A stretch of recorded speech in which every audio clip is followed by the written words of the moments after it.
ನಮಸ್ತೆ ವೆಸ್ಟೀಜ್. ಈಗ ನಾವು ಆಲ್ಮೇಲ್ ತಾಲೂಕಿನ ಆಲ್ಮೇಲ್ ಪಟ್ಟಣದ ನಮ್ಮ ಜಬ್ಬರ್ ಸರ್ ಖಾಜಿಯವರ ತೋಟಕ್ಕೆ ಬಂದಿದ್ದೀವಿ.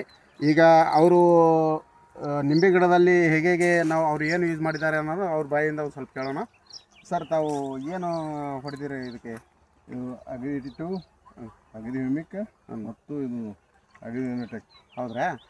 ಫಸ್ಟಿಗೆ ಏನು ಇದೇ ಥರ ಕಾಯಿತೋ ಅಥವಾ ಏನು ನಿಮಗೆ ಹೆಂಗೆ ಹೇಳಿದ್ರು? ಯಾರು ಹೇಳಿದ್ರು? ಏನಿದೆಯಲ್ಲ ಹಿಂದಾಡೆ ಈ ಔಷಧ ಯೂಸ್ ಮಾಡಿದ್ಮೇಲೆ ವೆಸ್ಟೀಜು ಸರಿ ಅನಿಸ್ತದೆ. ವೆಸ್ಟೀಜ್ 12 ತಿಂಗಳು ಕಾಯಿ ಆಯ್ತಾವ. 12 ತಿಂಗಳು ಕಾಯಿ ಆಯ್ತಾವ್ರಿ. ಇದಕ್ಕೆ ಮುಂಚಿತವಾಗಿ 12 ತಿಂಗಳು ಆಗ್ತಿದ್ದಿಲ್ಲ? ಆಗ್ತಿಲ್ಲ. ಸರಿ. ಹಾಗಾದರೆ ಇದು ರೈತರು ಯೂಸ್ ಮಾಡ್ಬೋದಲ್ರಿ? ಆರಾಮ್ಸೆ. ಸರಿ. ಈಗ ನೋಡ್ರಿ, ಇವರು 12 ತಿಂಗಳು ಕೂಡ ಅವಾಗ ಬೆಳೆಯೋಕ್ಕಿಂತ ಮೊದಲು ಇದು ಹೊಡೆಯೋಕ್ಕಿಂತ ಮುಂಚಿತವಾಗಿ ಅಷ್ಟು ಬರ್ತಿದ್ದಿಲ್ಲ ಅಂತ.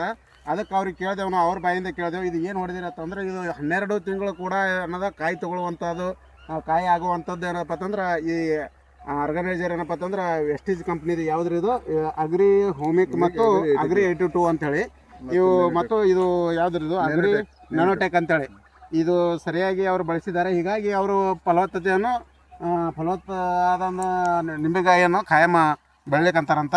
ಹಾಗಾದ್ರೆ ಎಲ್ಲ ರೈತರು ಯೂಸ್ ಮಾಡ್ಬೋದಲ್ಲ? ಯೂಸ್ ಮಾಡ್ಬೋದು. ಕಾಯಿ ಪಿಣ್ಣು ಅವು ಶೈನಿಂಗ್ ಬರ್ತದೆ. ಶೈನಿಂಗ್ನು ಬರ್ತದೆ, ಪಿಣ್ಣು ಅದಾವ್ರಿ. ಸರಿ. ಆಯ್ತು.